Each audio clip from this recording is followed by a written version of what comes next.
Geographer, are you guys good? Are you guys okay? And that's okay. Get my camera, my down, my yellow.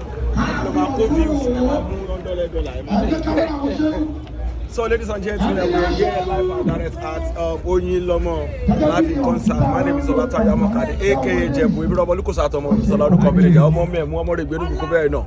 The Gberu no Kubere be go boss one on one agbo ibe ati ma gbo. Oya clear road.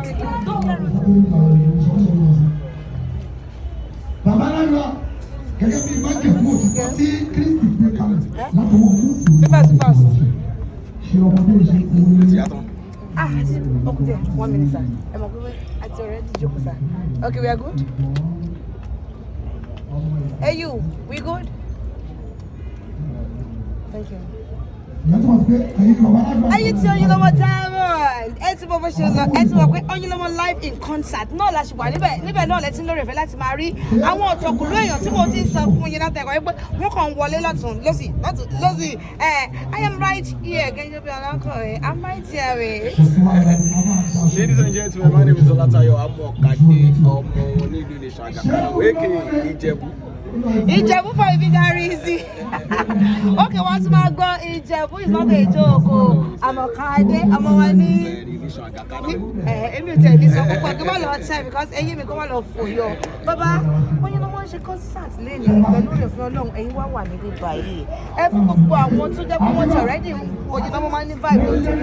Only got to me down to shop. Maybe by tomorrow, Lane will back and put it in show. But Mumashe, ever me back on fancy sorrow. Sharing about you know. Àkọ́kọ́ èèyàn dáadáa ni tí èèyàn bá dẹ̀ ṣe dáadáa gbogbo èèyàn ló mọ̀ tó bá máa fi gógù mi wọ́n tẹ̀ bèrè nípa Ìjẹ̀bú wọ́n mọ̀ pé I love supporting people. Yes, I love supporting either upcoming or ẹni tó ti wà ń bẹ̀ mo máa jáde mo ṣáà máa ní support lónìí ẹ máa gbádùn mi ẹ máa gbádùn mi lọ. Ẹ má fọ ẹ má lọ sí ibi kankan baba it's not the first tí Oyinlomo ṣe kò kì í ṣe ẹlẹ́ẹ̀kejì nípa oore ọ̀fẹ́ Ọlọ́run kò ní jẹ́ èyí tó máa kẹ́yìn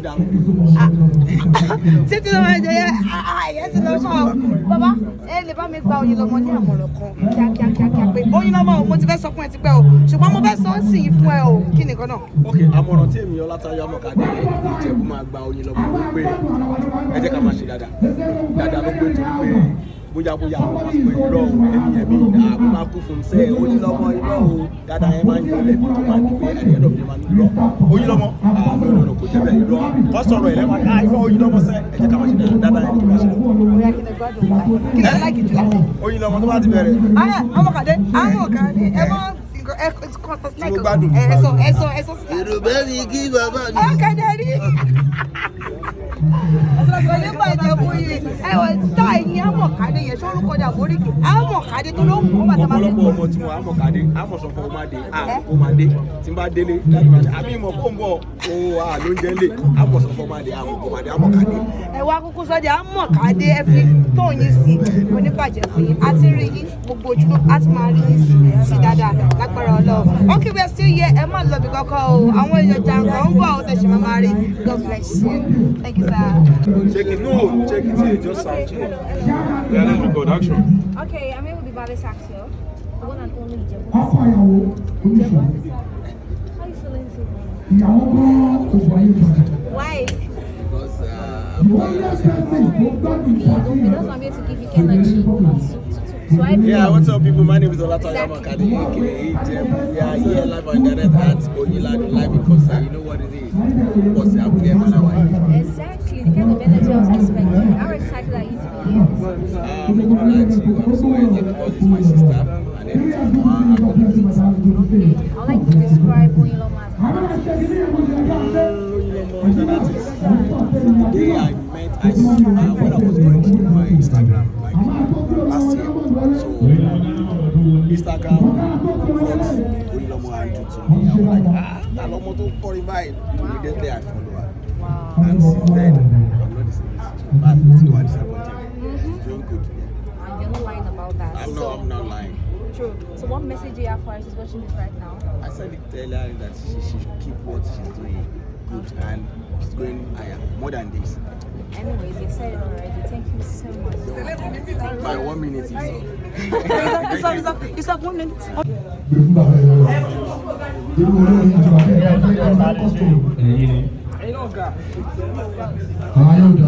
Àlàyé ò dára. Lọ́mọ tá a kọ́ ṣé kọ́ bá kí bàbá yàrá lẹ́kọ̀ọ́. Ṣé o gbọ́? Ọjọ́ ẹ̀sìn bí àṣọ pé kò ṣe o. Kí ló sọ? Ọ̀rẹ́ ẹ̀ ọ̀gbọ́n àwọn ọmọ ẹ̀ṣẹ̀. Àwọn èèyàn ti gẹ̀ tiẹ̀ bí ìwọ̀n bí ìwọ̀n. Àwọn àṣẹ ó ṣe ẹgbẹ́ àṣẹ. Ó lè máa rí bó ṣe ẹgbẹ́ òyìnbó. Láì bẹ̀rẹ̀ ayé lọ. Ìtúlẹ̀ ẹ̀jẹ̀ náà wọ́n pè é náà. Ìrísí wọn wọ̀ ọ́n ní ẹ̀ tó ní bàá ọ̀nà. Òyìnbó mo dáhùn rẹ̀ sọ̀rọ̀ bọ̀ fún dẹ́. Bí àwọn àlejò ṣe ń wọlé lọ́kọ̀ ọ̀jọ̀kan, a máa ṣe àfihàn lọ́kọ̀ ọ̀jọ̀kan. Ojú òbí ti wá. Àwọn máa ṣe díẹ̀. Ọ̀pọ̀lọpọ̀ ló ti ṣe àfihàn wọn sí. Wọ́n ṣe fún mi. Ìjẹ̀bú máa wọlé. Mashallah rẹ mọ. Mashallah máa wọlé. Aláṣẹ IJB. The richest comedian máa wọlé. Mashallah rẹ mọ. The only actor tó ní lounge máa wọlé. Osùnmọ̀ presidential. Àgbà píkà máa wọlé. Osùnmọ̀ àtúwé bẹ̀. Ìjẹ̀bú máa wọlé. Tìmọ̀tìmọ̀ fẹ́ràn mi spiritual. Òṣìṣẹ́ dákú. Níbẹ̀ yìí, ẹgbẹ́ náà pè é, the best artist. Ladies and gentlemen, right about now, let us have Mopak Ọba Lala. Lẹ́yìn tá a bá tẹ̀, Ìjẹ̀bú, ó bá lè ga o. Mo wọlé kún èmi kan tí wọ́n pè káwọn àbáyé. Ó dàbí mímí náà máa lọ ṣe láwùjọ sábùrù báyìí, òfin òfin wọlé o. Màá pè wá sọ àyè máa pè tébù for 10, 1 million, 10 million, 20 million. Mo àlè Ìjẹ̀bú, owó burúkú tó wà lọ́wọ́ ẹ̀. Ìjẹ̀bú, Mashallah, àgbà píkà. Tẹ̀mọ́ máa rí inú fíìmù sí ìbéèrè Olúṣọlá, olójú fíìmù tẹ̀tẹ̀ máa rí inú ẹ̀ kọ́ ẹ̀sán látẹ̀lé mi. Kò dé ṣáà fíìmù, ó ní ìṣòro ká ẹ̀ pèjì ẹ̀bù kó máa ti fíìmù, kó máa pèjì ìbí ọ̀báláwo. Tẹ́lẹ̀tẹ́lẹ̀ tó bá rí mi lórí sí ẹ̀kọ́ máa kọ́kọ́ wá kí mi. Ṣùgbọ́n ní sẹ́wọ̀n, it's good to be a celebrity o. Celebrity ni ìjọba. Wàá gbá yìí. Mashallah, table for 10 million. Good to see you. Ẹ̀fún ní sèǹtì lórí àwọn ìjókòó. Ẹ̀fún sí ẹ tọ́jú ẹ o. Ẹ tọ́jú ẹ dáadáa o. Àwọn mímítì wèrè eré. No, go fire everywhere. Where go, sir?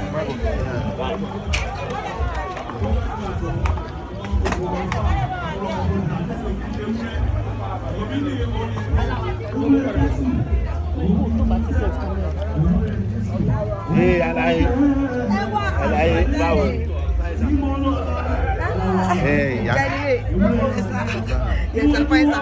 Ẹ bá bàbá yẹn sọ.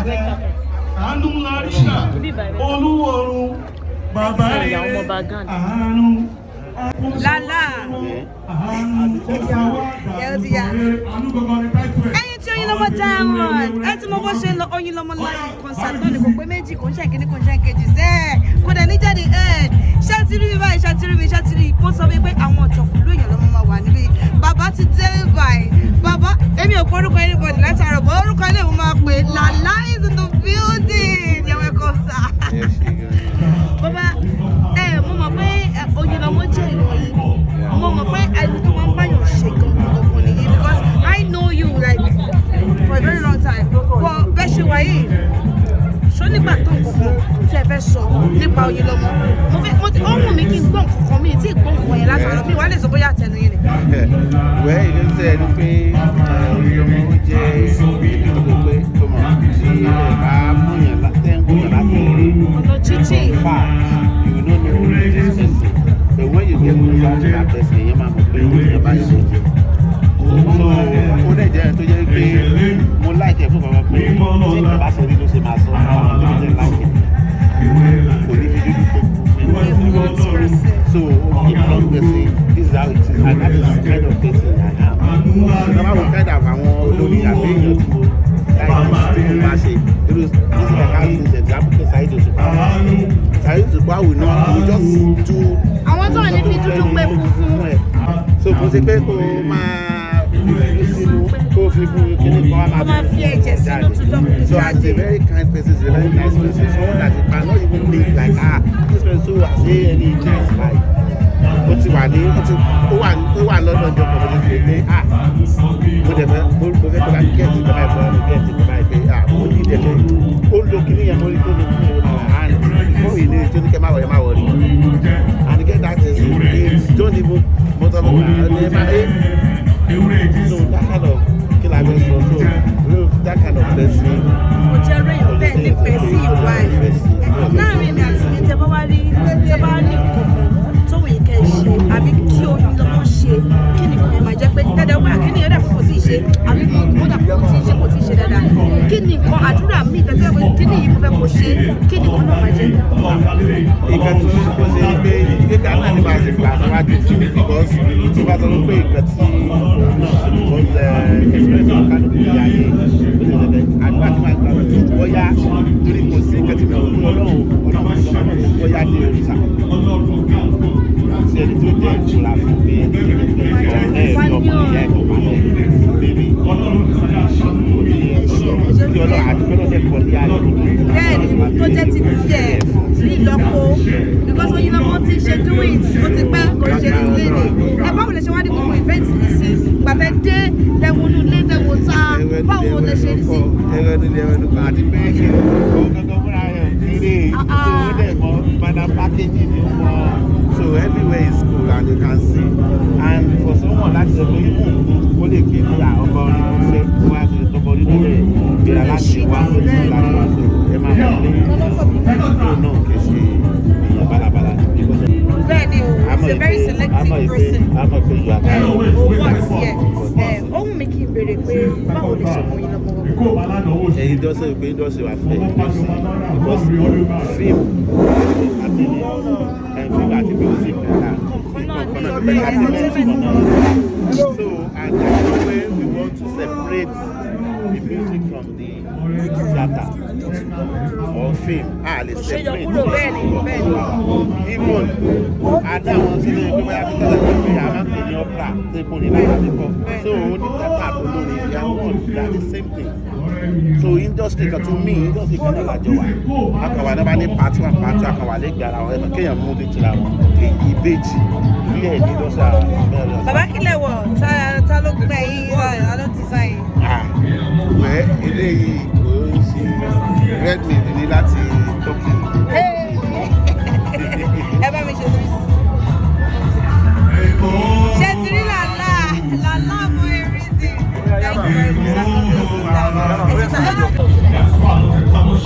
I will tell her that you should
That is one thing I love about Lagos.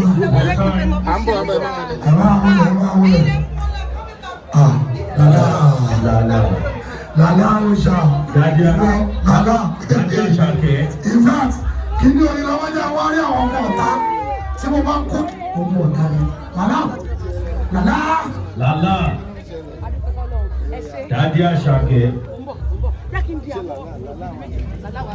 Ladies and gentlemen, that is so back on. Let's celebrate one of the most outstanding make believe star in America. Good to see you, Lala. Thank you so much. Thank you so much. Thank you so much. Our camera come everybody can you learn how to push out. Now say you go now. So English. Ọjọ́ tó ń lọ bá pòwe lédè òyìnbó ọjọ́ yẹn la máa mọ̀ pọ̀tọ́ máa ṣe fún. Òun náà máa pòwe lédè òyìnbó. Okay. Masoyinbo. Òun máa dára dá program lẹ̀ má sọ Yorùbá. Má sọ Yorùbá. Sọ English. Sọ Gẹ̀ẹ́sì. Ṣòro ọjọ́ yẹn máa wọ́n mọ̀ pé má sọ ìbò kan máa fọ́. Bẹ́ẹ̀ni Olúṣọlá. Èmi ọmọ. Ṣé ti program má sọ ìbò? ìgbé aṣọ Yorùbá sọ English. Sọ English. Èmi ni màmá pa màmá. Ṣùgbọ́n tí a bá ní kó sọ English ó lè tún ẹ̀. Bá sọ Yorùbá sọ pidgin. Ọ̀sẹ̀ èkó ni kò sọ. Sọ pidgin. Ẹgbẹ́ ẹlẹ́kọ̀ọ́ tó sọ pé Èkó ìpàdánù wò ṣe. Èkó kì í má ládùn wò ṣe. I love Lagos and Ilani. This is the only state tí mo like. Tí bá àkọ́kọ́ rí tí VIO tó máa mú mọ́tò NEPA ó ní ìwé mọ́tò NEPA òkú Lagos state. VIO ó mú ìwé NEPA. Ó mú mọ́tò NEPA. Family problem ń yẹ náà. Ó ní ìwé mọ́tò NEPA òkú àbáládùá. Nígbà tọ́lọ́ máa bójú VIO jẹ́ Mary Olúṣọlá. Wọ́n ṣe ń gbé mọ́tò NEPA ní ọ́fíìsì wọn báyìí. Àwọn NEPA ní sọ pé irregular action ni àwọn VIO ṣe. Wọ́n ní pé wáyà ẹjọ́ ta ló máa bẹ̀rẹ̀ wọn? Ṣé VIO ló máa bẹ̀rẹ̀ padà àbí lẹ́pàá tó máa bẹ̀rẹ̀ wọn? Ọmọ ìjọba làwọn méjèèjì. Àwọn méjèèjì ló máa ṣe kọ́ lóde ojú ẹ̀ tí.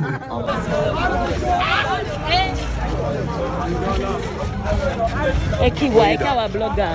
Ẹ̀yin blogger, a kì í bolo yín wà. Ẹ kúrò lọ́nà. Ọmọ ọbẹ̀ yẹn. I know I won't do it.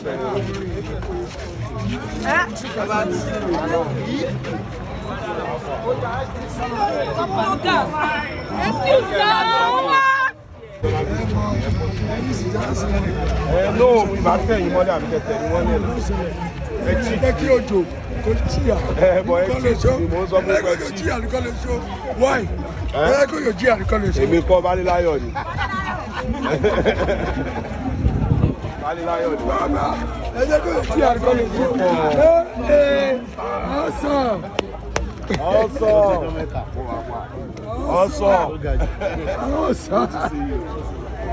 So, ẹ kò yóò tíyà nìkan lè ṣó. The king of truth or dear. Wọ́n ló mọ yẹn. The manager, the CEO, Dino Records, okay. I thought me love one day, show all right. Where is he? Are we good to go? Right,